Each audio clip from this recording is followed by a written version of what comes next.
yogurt using this milk. 1 liter. Pure milk. And meron ako dito pan. Tapos dito ko siya palalamigin. Tapos ibabalot ko siya sa cling wrap. And then ito yung aking active bacteria, live culture bacteria. Gawa to sa Nestle. Nabili ko lang sa Save More. So ito yung pinakauna kong ginawa noong March 13. So the more, alam mo naman yung yogurt, talagang i-store mo lang siya sa ref. And di siya masisira. So yun yun siya. So wala na kasi, paubos na. So nagtira ako ng, ito yung tablespoon ko. Kailangan, yung makukuha ko dyan ay 2 tablespoon kasi para ma-activate niya yung milk na to. So, yun.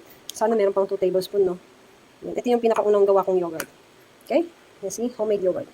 So, papainitin ko lang din yung aking milk. Hindi ko pa binuksan yung apoy. You know. Kailangan ibuhos mo muna yung gatas. So, yun. Ako na gumagawa ng sarili kong yogurt. Kasi ayoko ng matamis. Kasi yung yogurt sa store, obviously meron yung asukal. Ako ayoko maglagay ng asukal. So, ako nagagawa ng aking yogurt. And, mas mura. Yan. Tapos saka pa lang siya bubuksan. Kailangan medium heat lang. Ayan. Hindi pwedeng sunugin. So, kailangan pag malalaman mo siyang ready na, kung wala kang thermometer, ay kapag nag-bubble siya. Kailangan yung hindi yung boiled na, yung kasing kumukulo. Wag yun, kasi mapapatay mo yung active bacteria. So, kailangan konting init lang. Yung saktong may mahahawakan mo pa yung gatas. Ganun. Itong yogurt ko ay ganyan siya. Sana 2 tablespoon pa to, no? Kung hindi ko kulangin. Sana. Yan. Parang siyang sourdough. Alam niyo yung sourdough starter? Parang ganito siya. In fairness, di siya maasim. Kahit nung March 13 ko pa to ginawa. Kasi nagtira lang talaga ako. You know? Kasi gagawa ulit ako. So, yun. Parang nagsisimula na siyang mag-bubbles. Lagi ko kayong daliri ko, no? Akin naman to. So, pwede siguro. Ay. Mainit na. Napapaso na ako. So, pwede ko na siguro siyang hanguin. Pero, medyo konti pa siguro. Antayin kong parang merong nagbabubbles. Like, ano man yun, yung parang kumukulo siya dito sa gilid, pero hindi kulong-kulo Yung parang merong bubbles. Ito kasi pa to yung pinagbuhusan ko. So, hindi sila gumagalaw. Pero kapag ano na siya, gumanong ganon, naman tawag doon. Basta yun, kapag nakita mo ng ganon yung bubbles, ibig sabihin, papunta na siya sa pagkulo. Ganon, pwede na siyang patayin yung apoy. Ayan. Sabi, kailangan medyo nalalagay mo pa yung daliri mo, yung hindi ka mapapasok. Ayan. Parang gumagalaw na yung gilid. So, papatayin ko na yung apoy. Ayan, nakikita ko na. Yung gilid. Parang pinapatay na yung bubbles. Ayan. Tama ba? Nare-relate niyo ba yung sinasabi ko? Ayan. Ayan Magalaw-galaw na yung mga bubbles. Ibig sabihin, pwede na to. So, papatayin ko na. Yung apoy. So, yun. Okay. Yeah, basically you want to see little bubbles forming around the edge of the pan. Yeah. So, I turn off the flame already. That's what you call pre-boil. Pre-boil ang tawag. Hindi mo siya pwedeng i-overboiling or boiled yung gatas na to kasi na kumbaga na-process na to ng sobrang init. So, hindi mo siya pwedeng ulitin na sobrang init ulit kasi mapapatay mo na yung good bacteria ng gatas. So, hindi ka na makaka-create ng tawag nito pag na-overcook mo.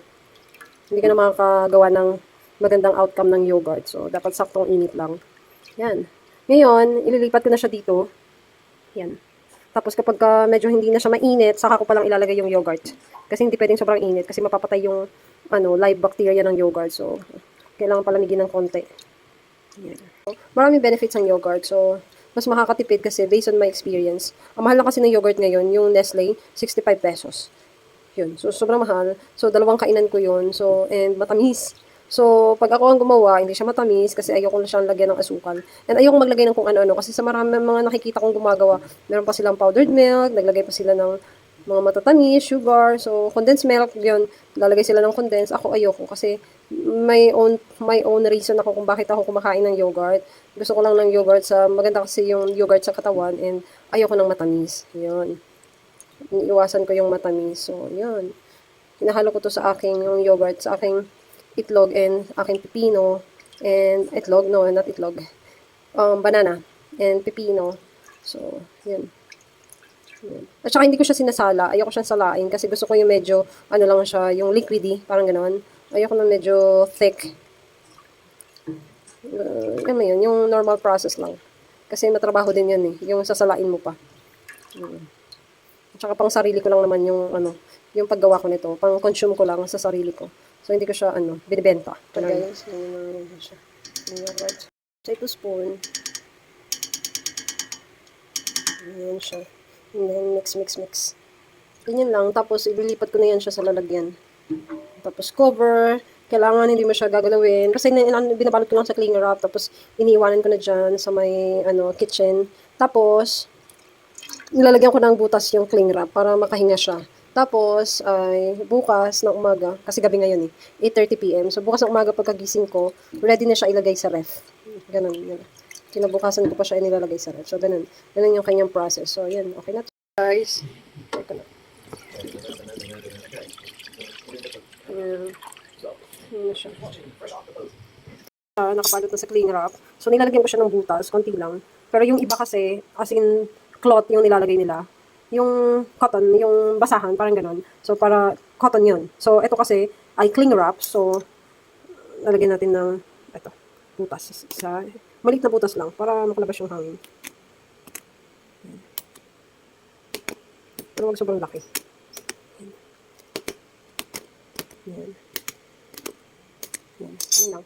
Lalagay kasi tabi siya ng ref namin. Ayan o. So, yung part ng ref, ito, mainit. So, dyan, ko siya nilalagay. Para guys, nilagyan ko siya ng cling wrap kasi yung sa mga makikita mo sa mga video ay as in cloth talaga yung pinangsasara nila, like yung ipinapatong dun sa container. Kaya lang ako kasi wala akong malaking pot, mataas na pot. So, kaya naisip ko yun ang gamitin ko yung Pyrex ko. And kaya hindi ako gumamit ng cloth kasi lulubog kasi yung cloth dun sa aking pinaglagyan dahil nga ay pahaba siya. So, kung meron ka namang mataas yung pot, kasi usually yung ginagawa nila, yung pinaglutuan nila, like yung kaserola, mataas. So, kung ano yung pinaglutuan nila, hindi na nila nililipat. So, yun na yun mismo. Tapos, papatungan na lang nila ng malinis na basahan. So, kaya basahan kasi para meron pa rin yung lalabasan yung gas. Kumbaga parang sinisip niya yung gas galing doon sa ating ginawang yogurt. Parang makakahinga siya.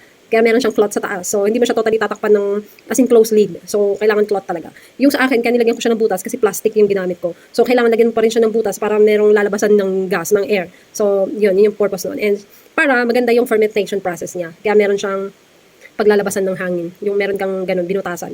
So, yun lang naman. Kaya gusto ko lang siyang i-explain bakit cling wrap yung ginamit ko. Kasi yung ibang makikita nyo ay basahan yung ipinatong nila. So, yun. And kaya nilagay ko siya sa side kasi yung iba nilalagay nila sa mismong yung kulob or sa loob ng cabinet or sa loob ng oven. Yung sa akin kasi hindi siya kakasya sa oven ko. I mean, mas prepare ko yung nasa gilid lang siya ng ref namin kasi mainit kasi yung gilid ng ref namin. So, I think enough yun siya na para lang mag-warm siya hanggang kinabukasan. Kasi ang fermentation process niya 6 to 10 hours. So, actually, magna-9 na ngayon. So, enough yun hanggang bukas ng umaga. Pwede ko na siyang ilagay sa ref. Yun. Ito na, after 10 hours. So, it's time check, 7:30. So, it's over 10 hours, I guess. From 9 p.m. to 7:30. So, it's 10 hours. So, ngayon ang gagawin ko, kasi kita niyo yan, basa-basa yung taas. Papalitan ko siya, tapos ilalagay ko na sa ref. Yan. Yan. Diba, ang kinis. Palitan ko yung cling wrap. Para. Yan. Tignan natin to guys. Tignan yun. Ano pa to? Parang makapal siya or thick kapag nilagay sa ref.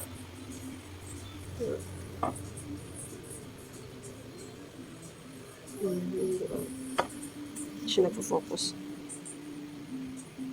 Tignan natin yung cling wrap.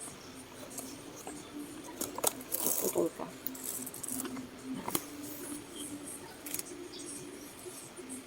Siya sa ref.